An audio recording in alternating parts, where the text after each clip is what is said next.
Olá, pessoal. Segunda aula aqui de Código de Processo Penal, gravando por conta do concurso de oficial de justiça, Tribunal de Justiça do Estado de São Paulo. O professor Arcângelo aqui explica isso direito concursos.com. Lá na plataforma você pode assistir os nossos vídeos sem propaganda nenhuma. O valor é bem acessível. E olha, a gente recomenda que você adquira o PDF, tá? É bem baratinho, R$ 9,90. Vai o PDF com toda a matéria aqui de Código de Processo Penal, com os comentários. Você deve imprimir, tomar nota, facilita muito a sua vida. Mas caso contrário, se quiser seguir e acompanhar aqui com a gente, YouTube aqui totalmente gratuito, mas se inscreva no canal, né, pessoal?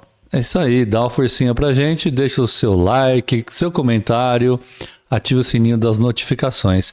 Muita gente tem assistido os nossos vídeos pela televisão.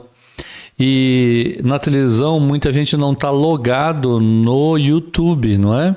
Então, se possível, entre aí através do seu celular, do seu notebook, seu computador e se inscreva aí no canal, tá certo? Dá essa força pra gente. Da ação penal. Então, pessoal, a gente já fez uma introdução sobre esses artigos 24 ao 42. O objetivo desta aula agora é fazer uma leitura, tá? E uma explicação somente quando ela for extremamente necessária, porque se nós já fizemos o comentário na aula anterior, a gente não vai comentar aqui agora, tá? Senão essas aulas vão ficar extensas demais e repetitivas em excesso. Artigo 24. Nos crimes de ação pública, esta ação pública será promovida por denúncia do Ministério Público, mas dependerá, quando a lei o exigir, de requisição do Ministério da Justiça ou de representação do ofendido ou de quem tiver qualidade para representá-lo. A gente comentou isso na aula passada, tá? Comparem então as anotações da aula passada e vocês vão ver que tudo a ver. Parágrafo 1º. No caso de morte do ofendido ou quando declarado ausente por decisão judicial, o direito de representação passará... Olha, isso a gente não comentou na aula anterior, né? Passa a quem depois da morte? Cônjuge, ascendente, descendente ou irmão nesta ordem, tá bom? Cônjuge, ascendente, descendente ou irmão. Acrescenta nas anotações da aula passada e é muito interessante, pessoal. Vocês sabiam que uma das maneiras mais inteligentes de se estudar em se tratando de leitura de lei é estudar pelo método que eu chamo de camadas, tá bom? Eu aqui faço esse tipo de estudo e até onde eu sei quem inventou esse nome foi eu mesmo, e você estuda por camadas. Você não precisa ir a fundo todas as vezes. Você pode começar de uma maneira mais superficial e vai aprofundando um pouco mais a cada nova leitura que você fizer. Sempre tomando nota, fazendo resumos. E esta abordagem que eu estou adotando aqui, de primeiro fazer os comentários como eu fiz na aula anterior e agora lendo o artigo, favorece esse estudo por camadas, tá ok então? E essas camadas podem ser cada vez mais profundas a depender aí, né, do material de estudo que você utiliza. Livros especializados e tudo mais que você possa conseguir, que possa acrescentar aí ao seu conhecimento sobre Código de Processo Penal. Parágrafo 2º. Seja qual for o crime, quando praticado em detrimento, em prejuízo, né, detrimento é prejuízo, né, do patrimônio ou interesse da União, do Estado e do município, a ação penal será pública. Olha, isso aqui é importante, hein? Tomem nota aí. Seja qual for o crime praticado em prejuízo aí do patrimônio e do interesse da União, Estado e município, a ação será sempre pública e não privada, tá? Claro, porque quem representa o próprio Estado, a União, não é? Nesses casos, o Ministério Público. Artigo 25. A representação será irretratável depois de oferecida a denúncia. A gente comentou isso, né? A vítima representou e depois que ofereceu a denúncia quis lá retratar e retirar a queixa. Não é mais possível, tá bom? Isso é importante e relevante para o concurso de oficial de justiça, sem dúvida nenhuma, embora comentado na aula anterior, estou reforçando aqui. Artigo 26. A ação penal nas contravenções, lembra, crimes de menor potencial ofensivo, será iniciada com auto de prisão em flagrante ou por meio de portaria expedida pela autoridade judiciária ou policial. Policial é um termo circunstanciado, eu já comentei isso. Artigo 27. Qualquer pessoa do povo poderá provocar a iniciativa do Ministério Público nos casos em que caiba uma ação pública, fornecendo-lhe, então, por escrito, informações sobre o fato, a autoria, indicando o tempo, o lugar e os elementos de convicção que levaram a pessoa a ter a convicção de que houve realmente o crime praticado por aquela pessoa, naquele tempo, naquele lugar. Aqui, veja, complementa a aula anterior, quando nós falamos nesse tipo de ação pública, não é? Artigo 28. Ordenado o arquivamento do inquérito policial ou de quaisquer elementos informativos da mesma natureza, o órgão do Ministério Público, ou seja, o promotor de justiça, comunicará à vítima, ao investigado e à autoridade policial e encaminhará os autos para a instância de revisão ministerial para fins de homologação na forma da lei. Ordenado o arquivamento do inquérito policial ou de qualquer elemento informativo, o órgão do Ministério Público comunicará à vítima. Pessoal, em geral, quem vai intimar a vítima desses arquivamentos, se o processo já chegou na justiça, é o próprio juiz que vai determinar isso a pedido do Ministério Público, tá certo? Parágrafo 1º.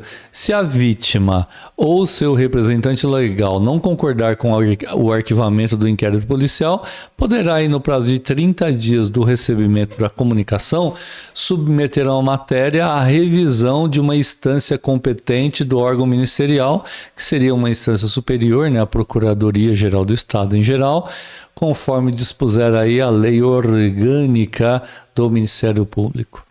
Parágrafo 2º. Nas ações penais, aquelas, né, relativas a crimes praticados em detrimento, em prejuízo da União, Estado, Município, a revisão do arquivamento do inquérito policial, pessoal, ela poderá ser provocada pela chefia do órgão a quem couber a sua representação, tá? Então, poderá a chefia do órgão a quem cabe representação judicial provocar a revisão. Chefia do órgão. Bem, qual é o órgão que representa Estado, União e município judicialmente? As procuradorias, tá? As procuradorias do município, procuradoria do Estado e da União, que são os advogados do município, do Estado e da União, respectivamente, cada um representando a sua unidade federativa aí, tá? Unidade federativa é isso, município, Estado, né? Artigo 28A. Pessoal, é muito comum, muitas vezes, se arquivar, né, determinados processos sem prejuízo do artigo 28A, que é aquele que, surgindo novas provas, outras circunstâncias, reabre-se então o inquérito e o processo, tá? Então, não sendo o caso de arquivamento e tendo investigado, confessado formal e circunstancialmente a prática da infração penal sem violência ou grave ameaça e com pena mínima de... Pessoal, desculpe, quando fala sem prejuízo é do artigo 28, né? 28A fala outra coisa. Então, não sendo o caso de arquivamento e tendo investigado, confessado formal e circunstancialmente a prática de infração penal sem violência ou grave ameaça e com pena mínima inferior a 4 anos, o Ministério Público poderá propor acordo de não persecução penal. Ok? Desde que necessário e suficiente para a reprovação e prevenção do crime, mediante as seguintes condições ajustadas cumulativamente e alternativamente. Acontece o seguinte, pode, sem prejuízo, né, nenhum, propor um acordo. Durante a vigência desse acordo, é claro que tem que haver a concordância, né, do acusado, do réu. O que vai acontecer é o seguinte: que pode o Ministério Público, o promotor, oferecer? Que o réu repare o dano causado ou que devolva alguma coisa à vítima, né? Exceto se não tiver a possibilidade de fazer isso. Devolver ou até mesmo pagar, restituir o valor aí do prejuízo. 2. Renunciar voluntariamente a bens e direitos indicados pelo Ministério Público como instrumentos, produtos ou proveito do crime. Veja, nesses acordos ele pode ajustar um acordo cumulativa ou alternativamente de que a parte de que o acusado abre mão então daqueles objetos apreendidos, né, e que ele perca aquilo. 3. Prestar serviço à comunidade, né? Isso geralmente é cumulativo, tá? Ou alternativo. Prestar serviço à comunidade ou a entidades públicas por período correspondente à pena mínima combinada ao delito diminuída de 1 a 2/3 em local a ser indicado. Isso aqui é muito comum, né? A pena mínima é, 1 ano. Então, o promotor de justiça oferece aí essa pena alternativa de prestação de serviço à comunidade, reduzida aí de 1 a 2/3. 1/3 seria de 1 ano, 1/3 seria 4 meses, então por 8 meses. É muito comum isso, tá?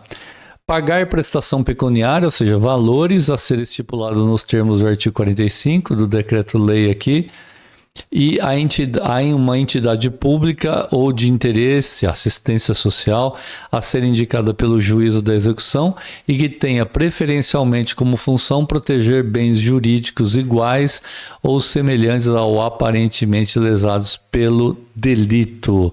Isso também acontece e muitas vezes é cumulativo, prestação de serviço e pagar ainda prestação ou uma ou outra.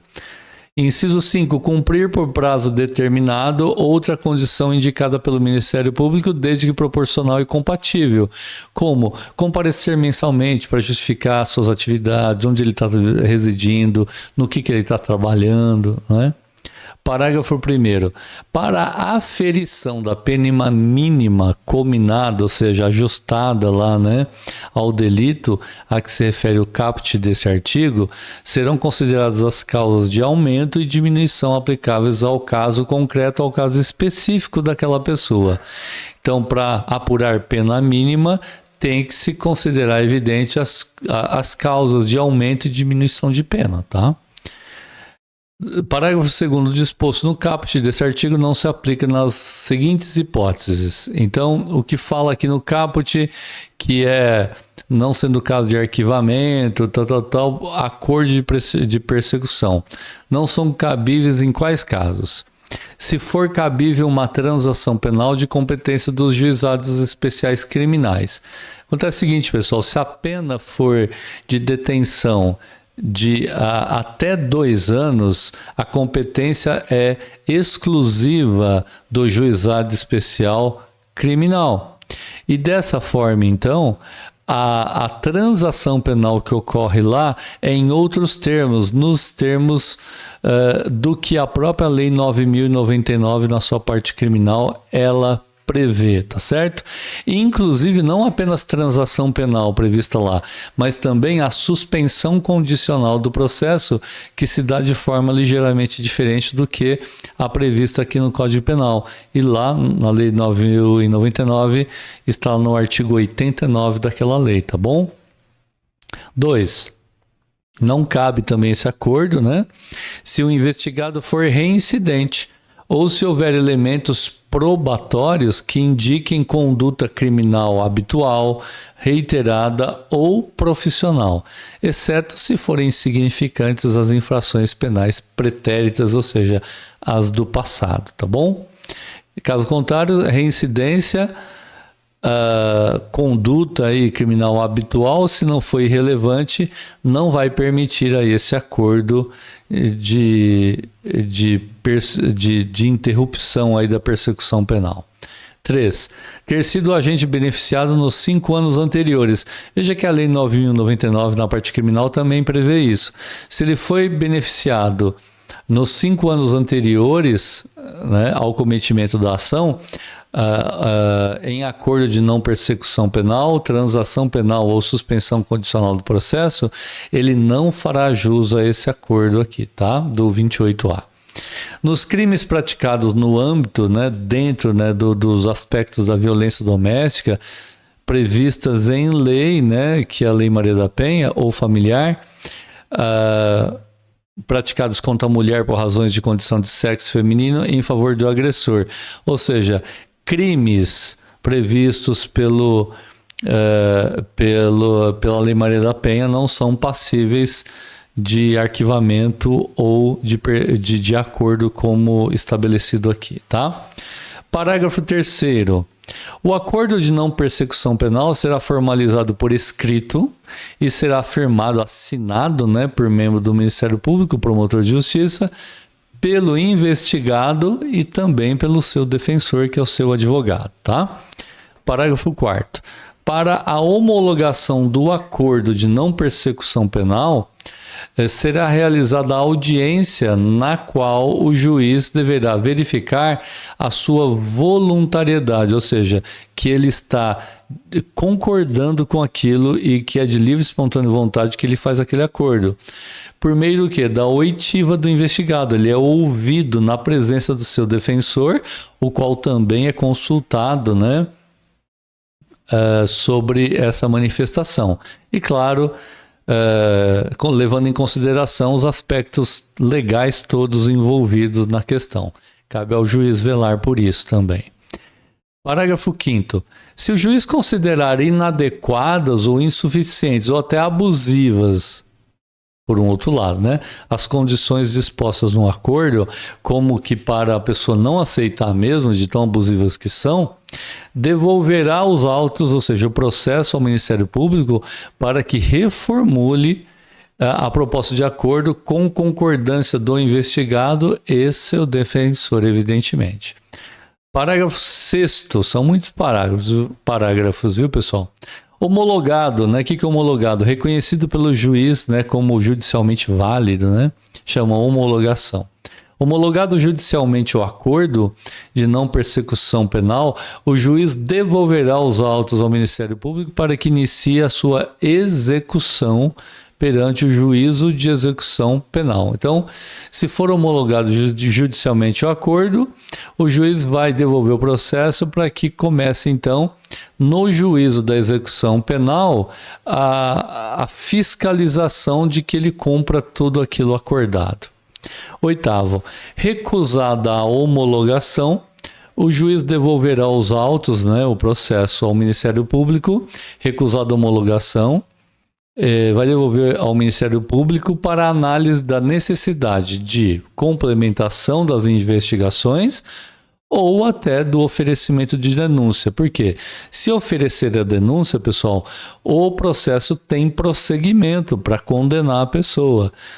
Certo? Esta fase aqui de não persecução penal é uma fase preliminar do processo, que só é cabível em delitos, né, de menos de 4 anos e também se o réu fizer jus a essas propostas do Ministério Público, tá ok?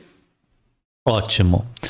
9º, a vítima será intimada da homologação do acordo, de que o acordo foi homologado, reconhecido judicialmente, e do cumprimento, né? O que ele deve fazer para cumprir esse acordo. 10º, descumpridas quaisquer das condições estipuladas no acordo de não persecução penal, o Ministério Público deverá comunicar ao juízo para fins de rescisão e posterior oferecimento da denúncia. Então, é possível sim rescindir o acordo e o processo voltar. E aí vai ao Ministério Público para que ele ofereça a denúncia e a partir daí o réu possa se defender das acusações. Parágrafo 11 aí, pessoal, a coisa é longa, hein? O descumprimento do acordo de não persecução penal pelo investigado também poderá ser utilizado pelo Ministério Público como justificativa para o eventual não oferecimento da suspensão condicional do processo. Descumprimento de acordo de não persecução penal, logo a seguir ele pode fazer jus à suspensão condicional do processo, tá? E claro, se ele não aceitou o acordo, pode ser que o promotor justifique isso como razão suficiente para que ele não ofereça então a suspensão, já que ele não quis nem sequer aceitar o acordo, tá? 12. A celebração e o cumprimento do acordo de não persecução penal não constarão de certidão de antecedentes criminais, ou seja, o fato dele fazer o acordo e cumprir todo o acordo significa que o processo nem entrou na fase processual propriamente dita. Por quê? O processo realmente acontece quando há a denúncia e a citação do réu. Se nem chegou nesse ponto, a celebração desse acordo não vai pesar nos antecedentes criminais daquela pessoa. Isso faz com que o acordo seja extremamente vantajosos esses acordos para o judiciário, que não se sobrecarrega, para o Ministério Público e também para os autores do fato, os réus, porque o processo não se arrasta, não tem gasto público por coisas pequenas, muitas vezes até de pouca significância, tá? Afinal de contas, é de menor potencial e ofensivo. 13. Cumprido integralmente o acordo de não persecução penal, então o juiz competente decreta a extinção da punibilidade. Cumpriu. Pessoal, mesmo que ele cumpra uma pena na execução, por exemplo, ficou preso tantos anos e aí cumpriu a pena e é liberado, depois disso tudo e comunicado o presídio de que ele cumpriu toda a pena, o juiz vai exarar, né, expedir uma sentença de extinção da punibilidade. E o réu, se for o caso, né, dele ter sido denunciado e tudo mais, ou no caso aqui de acordo, é extinta a punibilidade. Isso também acontece no âmbito do juizado especial criminal. Lembrando que lá as ações são de pena máxima de no máximo 2 anos, tá? Pessoal, a gente vai ficar por aqui. O artigo 28 é bastante extenso e na próxima aula a gente continua falando aí do artigo 29. Combinados? Vai ser a nossa terceira aula de Código de Processo Penal. Abraço, bons estudos, se inscreva no canal, hein? Tá? Deixe o seu joinha, seu gostei, seu comentário, se não for possível você se inscrever. Um abraço.